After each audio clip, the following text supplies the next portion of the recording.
C'est un vaste sujet. C'est vrai qu'il faudrait un diagnostic du territoire pour identifier en fait les besoins.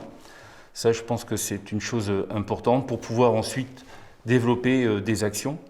C'est certain qu'on est donc évidemment situé dans un territoire rural où l'on constate un besoin justement énorme par rapport à certaines populations qui sont un petit peu à la dérive, tant les jeunes que les moins jeunes. L'aspect social, bon, c'est vrai que on peut parler de l'aspect également culturel. Il y a un besoin culturel, il y a un besoin, disons, pour les jeunes, notamment l'aspect sportif. On a quelques associations sportives, mais c'est vrai qu'on manque de culturel.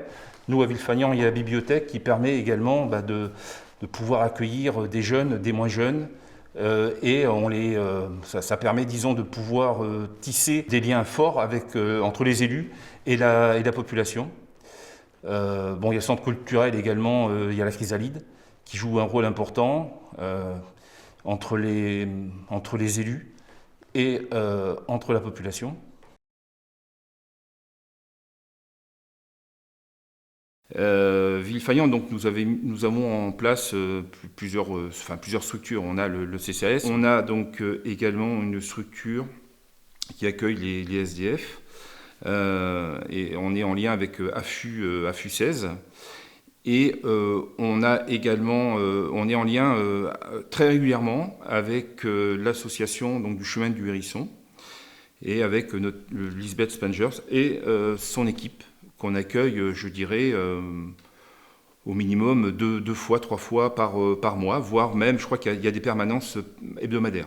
Peut-être que justement à la rentrée, il y aura possibilité de pouvoir trouver un local dédié donc à cette association qui nous rend service, parce que c'est vrai qu'elle permet le lien en fait entre les voyageurs. Alors quand je parle des voyageurs, c'est les gens du voyage qui sont sédentarisés, mais ceux qui ne le sont pas également. Donc il y a des actions, donc il y a une synergie en fait entre l'association, entre les élus, entre les habitants.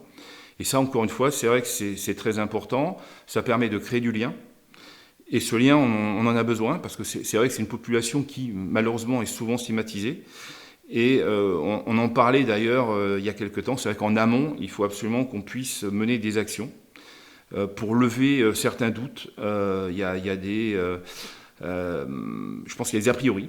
Et ces a priori-là, en fait, ils sont pas fondés pour la plupart.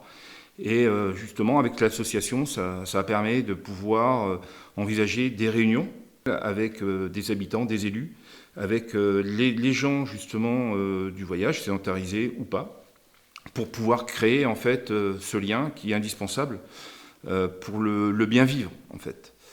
Ce qui est important également, c'est que nous avons des demandes par rapport à des terrains, à des futures constructions, pour pouvoir justement héberger certaines familles.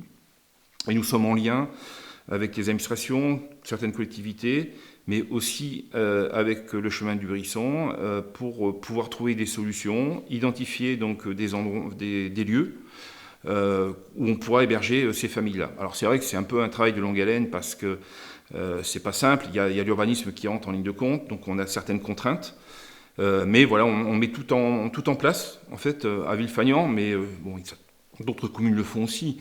Mais pour trouver des solutions, parce que de toute façon, on a également, par la préfecture, c'est vrai qu'on manque d'aires d'accueil, alors c'est plus d'aires de passage, notamment au niveau de la CDC. Je crois qu'il y en a qu'une, et il nous en faudrait à minima 3.